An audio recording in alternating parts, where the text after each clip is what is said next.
Bonjour à tous, bienvenue sur la chaîne. Alors aujourd'hui on va parler Sénégal.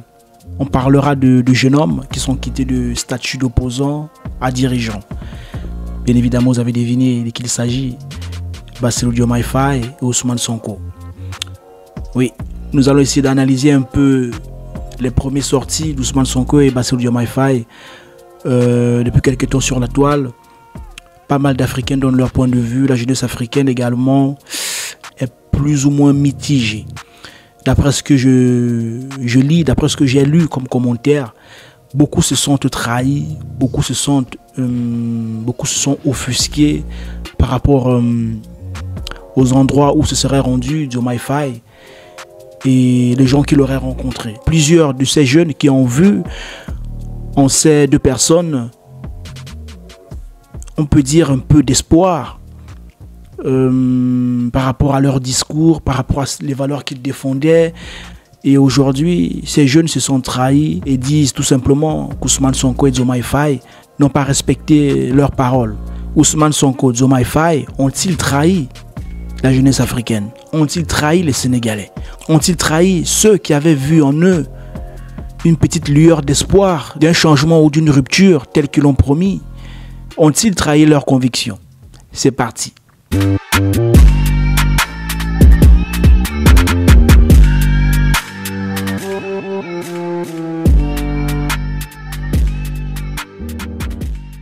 Bonjour à tous, bienvenue sur la chaîne. C'est toujours un plaisir de vous accueillir dans cette émission brutale. Je prends vraiment beaucoup de plaisir à faire cette émission au fur et à mesure que le temps passe. Et franchement, je vous dis merci pour toutes les personnes qui s'abonnent. Je vous dis merci pour toutes les personnes qui me donnent de la force, qui like, qui partagent les vidéos, pour que l'audience de cette chaîne continue tout simplement à progresser. Alors vous connaissez déjà ce qu'il faut faire. Faites ça. Cliquez sur le bouton de notification pour ne rien manquer en ce qui concerne les prochaines émissions. Alors, depuis l'élection du nouveau gouvernement sénégalais, depuis l'arrivée au pouvoir d'Ousmane Sonko et de son président Diomaye Faye, les Africains, pour la plupart ou pour certains, je dirais, vu comment ça prend déjà sur les réseaux, pour la plupart ont exprimé leur mécontentement vis-à-vis du nouveau gouvernement sénégalais.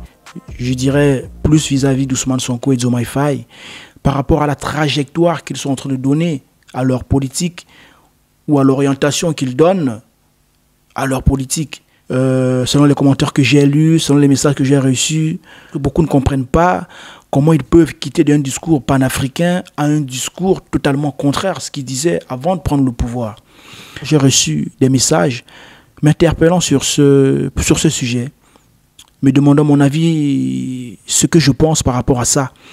Et c'est ce que je vais faire là maintenant. Je vais donner mon avis en tant qu'Africain, je vais donner mon avis en tant qu'observateur de la politique sénégalaise, bien avant l'arrivée au pouvoir d'Ousmane Sonko et Diomaye Faye, quelqu'un qui était là dès le début. C'est dans ce sens que je vais donner mon point de vue, mais ça n'arrange que moi, ce n'est que mon point de vue.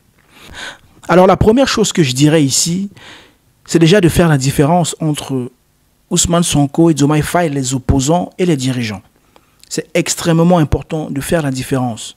Lorsqu'on est opposant, on n'est pas dans la réalité de la gouvernance. Lorsqu'on est opposant, on est dans, comment je peux dire ça, on est un peu dans l'imaginaire de la gouvernance. Mais on n'est pas dans la réalité de la gouvernance. Il faut déjà faire la différence. Et lorsque vous avez fait la différence, vous comprenez tout à fait que les dirigeants sénégalais ne peuvent plus se mettre dans la posture d'opposants. Mais ils doivent se mettre dans une posture de dirigeants. Ils sont d'abord avant tout des dirigeants sénégalais qui dirigent leur pays. Je pense qu'ils vont d'abord prioriser l'intérêt de leur pays. Tous les dirigeants qui arrivent au pouvoir, qu'ils soient panafricanistes ou pas, ils vont d'abord donner la priorité à leur pays. Avant le côté continental. Attention, comme je vous l'ai dit, plusieurs dirigeants africains ne sont pas encore dans cet idéal d'union. Dans cet idéal où l'Afrique peut parler d'une seule voix. Il y a des dirigeants déjà qui le font, comme notamment les membres de l'AES qui se sont mis ensemble. Et je pense que selon moi, si les dirigeants de cette organisation continuent dans ce chemin, je pense qu'ils iront loin. Ce qui n'est pas encore le cas pour les autres pays. Donc moi, je vais un peu m'abstenir de parler de trahison. Ça serait très tôt de parler de trahison. Bien évidemment que les signes qu'a montré Diomaye Faye ne sont pas les signes qu'attendent la plupart des Africains, la plupart de la jeunesse africaine, mais ça peut aussi être une stratégie. Mais comme je l'ai dit, un président ne peut plus porter la carrure d'un opposant, étant donné que le nouveau gouvernement sénégalais n'a rien de particulier.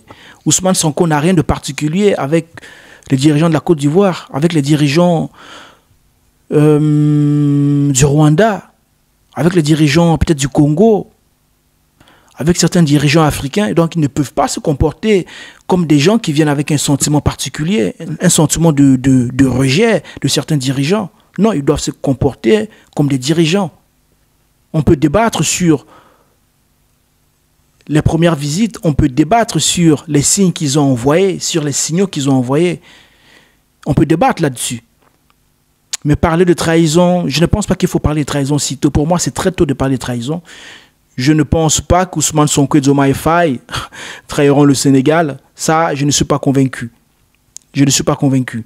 Je sais que le peuple sénégalais est un peuple très regardant sur ce que font leurs dirigeants. Je sais que le peuple sénégalais qui a porté au pouvoir Diomaye Faye et Ousmane Sonko seront les mêmes peuples qui se mettront dans la rue. Si le peuple constate en effet qu'ils ont dérouté, qu'ils ont dévié la trajectoire, pour le moment ce n'est pas le cas. Le peuple sénégalais ne voit pas ça comme une trahison, ne perçoit pas la visite de Diomaye Faye en Côte d'Ivoire comme une trahison, ne perçoit pas la visite de Kagame comme une trahison. Non, je pense que le peuple sénégalais a une totale confiance envers ses leaders. Les Sénégalais ont remis la clé de leur pays à Ousmane Sonko et Diomaye Faye et ils le savent. Et ils le savent que la rue qui les a portés au pouvoir est la même rue qui les chassera du pouvoir si jamais ils se contredisent ou si jamais ils trahissent. Vous savez, comme je le dis souvent, le temps est la meilleure réponse à tout. Et croyez-moi, si Ousmane Sonko et Diomaye Faye prévoient d'échanger de trajectoire, croyez-moi qu'ils entreront dans la poubelle de l'histoire. Ils vont entrer dans la poubelle de l'histoire si jamais ils trahissent le peuple sénégalais et la jeunesse africaine. Parce qu'il n'y a pas que les Sénégalais qui ont porté Ousmane Sonko au pouvoir. Non, attention, il y a des énergies qui ont été envoyées en dehors du Sénégal. Il y a des gens qui supportaient Ousmane Sonko et Diomaye Faye comme si ils étaient Sénégalais. C'est ça le panafricanisme. Ça veut dire se sentir concerné bien qu'on n'est pas du même pays. L'union des Africains dans leurs diverses formes d'africanité. Donc, beaucoup d'Ivoiriens, beaucoup de Camerounais, beaucoup de Burkinabés, beaucoup de Maliens, et beaucoup de Congolais, même les gens de la diaspora. Il n'y a pas que la rue sénégalaise, attention. Et ce serait mal pensé de la part des Sénégalais ou de la part de Bassirou Diomaye Faye et Ousmane Sonko qui n'ont droit qu'à rendre au peuple sénégalais. Ce serait très mal pensé.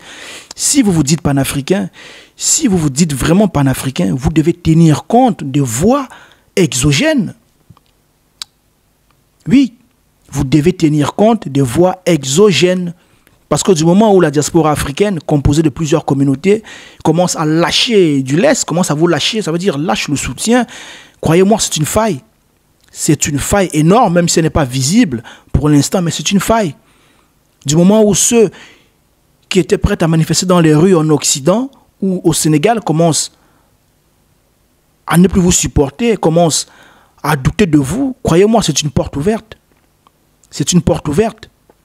Je ne considère pas qu'aller en Côte d'Ivoire fait d'Ousmane Sonko, Diomaye Faye, des gens qui ont trahi. Je ne considère pas également que recevoir Kagame fait de Bassirou Diomaye Faye quelqu'un qui a trahi. Non, je suis d'abord conscient qu'ils ont des devoirs vis-à-vis du peuple sénégalais et du Sénégal d'abord. C'est très important, d'abord, avant toute autre chose. Ils ont des devoirs qu'ils doivent d'abord accomplir au niveau national, ensuite au niveau international. Mais je sais, connaissant Ousmane Sonko, je sais que c'est un panafricain. Je sais qu'il est conscient de ce qui s'est dit actuellement. Je sais qu'il est conscient que beaucoup d'Africains n'ont plus le même regard qu'avant. Ils le savent. Ils ont des services secrets qui leur apportent tout. Et quelque chose de très important que je voulais dire aussi, Bassirou Diomaye Faye et Ousmane Sonko doivent savoir que s'ils échouent, en fait, la répercussion de leurs échecs ne va pas seulement se limiter au Sénégal. Ça va aller partout dans les autres pays en Afrique. Parce qu'on va leur prendre, pour exemple, On va dire, vous voyez, ces jeunes, ils sont arrivés au pouvoir, ils ont dit qu'ils étaient panafricains, ils ont tenu des discours panafricains au début, mais regardez comment ils ont échoué lamentablement. C'est ça qu'on va dire. Donc Ousmane Sonko et Diomaye Faye doivent prendre conscience qu'il ne s'agit pas uniquement d'eux, il s'agit aussi de ce qu'ils représentent.